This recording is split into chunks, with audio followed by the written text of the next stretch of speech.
नमस्कार दोस्तों,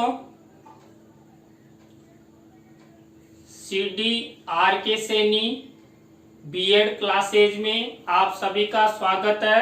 हम अध्ययन कर रहे हैं अधिगम के लिए आंकलन। जो आपका पेपर है अधिगम के लिए आंकलन, इस पेपर के तहत आज हमारी लाइव का टॉपिक रहेगा आयामी आंकलन। देखिए, जो आयामी आंकलन क्या होता है, आयामी आंकलन कितने प्रकार का होता है, इसकी क्या विशेषताएं, इसकी क्या परिभाषाएं हैं और इसका क्या महत्व आदि के बारे में इस लाइव क्लास में हम आयामी आंकलन के बारे में अध्ययन करेंगे।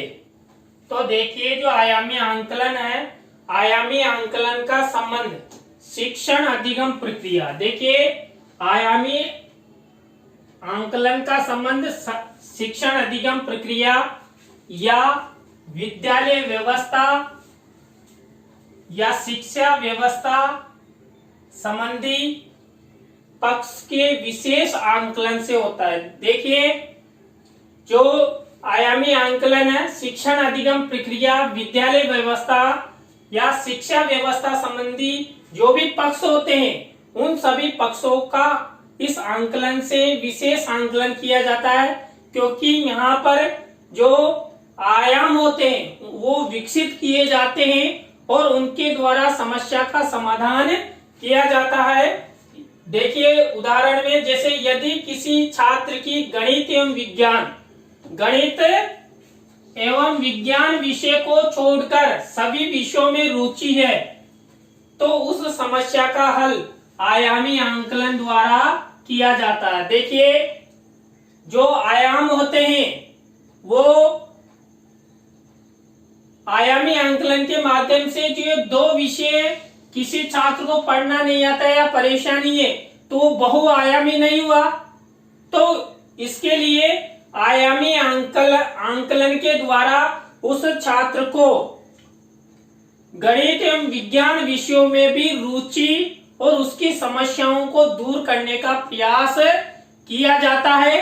तो इसके बाद आयामी आंकलन है, इसमें हम आयामी आंकलन की जो विशेषताएं हैं, आयामी आंकलन की कौन कौन सी विशेषताएं, उसके बारे में हम अध्ययन करेंगे। जो आयामी आंकलन है उसकी प्रमुख विशेषताएं, नंबर 1, उद्देश्य पूर्ण प्रक्रिया। देखिए, आयामी आंकलन है एक उद्देश्य पूर्ण प्रक्रिया है जिसके माध्यम से आयामी आंकलन किया जाता है। इसके बाद गुणवत्ता पूर्ण प्रक्रिया। जो आयामी आंकलन है एक गुणवत्ता पूर्ण प्रक्रिया है जिसके माध्यम से जो आंकलन किया जाता है, आयामों के माध्यम से आंकलन किया जाता है तो गुणवत्ता आती है, तो यह गुणवत्ता पूर्ण प्रक्रिया है। नंबर 3, संप्रेषण की प्रक्रिया। देखिए, ये जो आयामी आंकलन है वो एक संप्रेषण की प्रक्रिया है जिसके तहत आयामों के माध्यम से आंकलन किया जाता है। नेक्स्ट है रुचिपूर्ण प्रक्रिया। देखिए, जो आयामी आंकलन है एक प्रकार से रुचिपूर्ण प्रक्रिया है, क्योंकि विभिन्न आयामों के माध्यम से यहाँ पर आंकलन किया जाता है तो छात्रों की भी रुचि होती है, ये भार स्वरूप नहीं होती है। इसके बाद वैध एवं विश्वसनीय प्रक्रिया। देखिए, जो आयामी आंकलन है वो एक प्रकार से वैध एवं विश्वसनीय प्रक्रिया है जिसके तहत छात्रों का आंकलन किया जाता है। इसके बाद नंबर 6 है क्रमबद्ध प्रक्रिया। देखिए, जो क्रमबद्ध प्रक्रिया है वो उसी के तहत आयामी आंकलन होता है। एक क्रम के आधार पर छात्रों का आंकलन किया जाता है। पुनर्विचार की प्रक्रिया। देखिए, इसमें अनेक आयाम होते हैं, एक आयामी, बहुआयामी, तो उनके माध्यम से छात्रों को और शिक्षकों को पुनर्विचार करने का समय दिया जाता है, इसलिए इसे पुनर्विचार की प्रक्रिया कहते हैं। इसके बाद संलग्नता की प्रक्रिया। देखिए, यह अनेक आयामों के माध्यम से होता है, तो और इसमें क्या होता है, एक ही बालक, एक ही व्यक्ति को, एक ही शिक्षक को अनेक भाषाओं का ज्ञान होता है, अनेक प्रकार का वो हिंदी भी पढ़ सकता है, गणित के सवाल भी कर सकता है, विज्ञान का भी कर सकता, तो हमेशा इसमें संलग्न लगा रहता है। देखिए तभी तो जाकर हम भाषाओं को सीखेंगे या अन्य विषयों को समझ सकेंगे। तो एक यह संलग्नता की प्रक्रिया है। इसके बाद सहभागिता की प्रक्रिया। देखिए जो आयामी आंकलन है एक सहभागिता की प्रक्रिया है, क्योंकि इसमें अनेक आयामों के माध्यम से छात्र आपस में सहयोग करते हैं, अध्यापक भी उनका सहयोग करते हैं और आकलन किया जाता है और अंत में संशोधन की प्रक्रिया। देखिए इसमें किसी प्रकार की कोई त्रुटि हो जाती है, गलती हो जाती है, तो इसमें छात्रों को सुधारने का मौका दिया जाता है, शिक्षक को भी समय दिया जाता है वापस शिक्षण कराने का। तो देखिए इसमें हमने आयामी आंकलन की विशेषताओं के बारे में अध्ययन किया। अब हम जो आयामी आंकलन है वो कितने प्रकार का होता है इसके बारे में अध्ययन करेंगे। तो देखिए हमने आयामी आंकलन के बारे में अध्ययन कर लिया, आयामी आंकलन की विशेषताओं के बारे में अध्ययन कर लिया। अब आयामी आंकलन के प्रकार के बारे में अध्ययन करेंगे। जो आयामी आंकलन के प्रकार है वो दो प्रकार के होते हैं, एक तो एक आयामी आंकलन और दूसरा बहुआयामी आंकलन। तो आपसे अगर परीक्षा में आ जाए कि आयामी आंकलन कितने प्रकार का होता है, तो आयामी आंकलन दो प्रकार का होता है, एक आयामी आंकलन और बहुआयामी आंकलन। अब देखिए अब हम दोनों में तुलना करके देखते हैं कि एक आयामी आंकलन अच्छा है, बहुआयामी आंकलन अच्छा है, दोनों की क्या क्या विशेषताएं। तो नंबर एक देखिए, यह एक उद्देश्यात्मक, इसमें क्या है, एक उद्देश्यात्मक आंकलन है। यह है इसमें एक उद्देश्य को लेकर आंकलन किया जाता है, जबकि इसमें देखिए यह बहु उद्देश्यात्मक आंकलन है। इसमें बहु उद्देश्यात्मक प्रक्रिया करते हैं, आंकलन किया जाता है।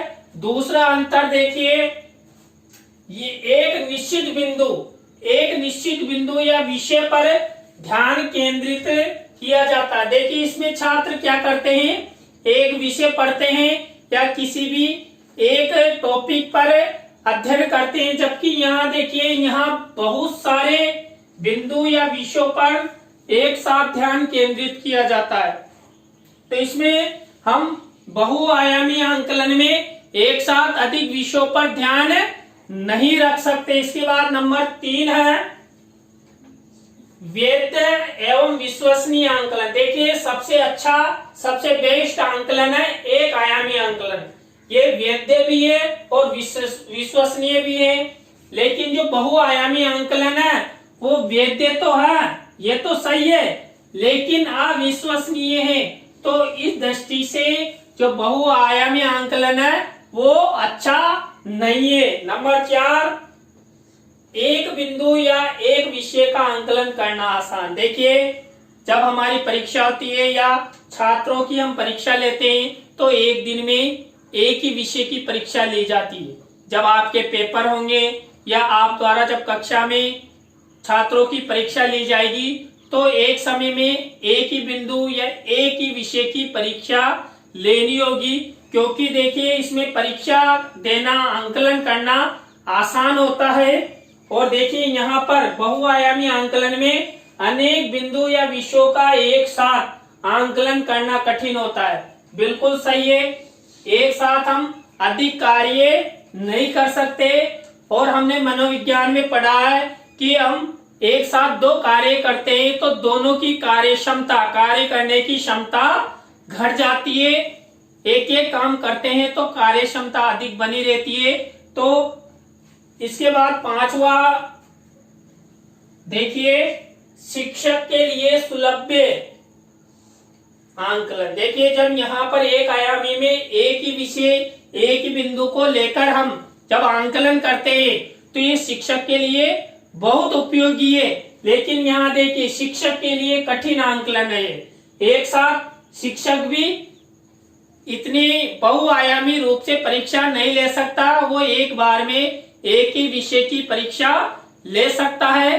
तो देखिए आज हमने आयामी आंकलन के बारे में अध्ययन किया, आयामी आंकलन की विशेषताओं के बारे में अध्ययन किया और आयामी आंकलन के प्रकार कौन कौन से इनके बारे में अध्ययन किया।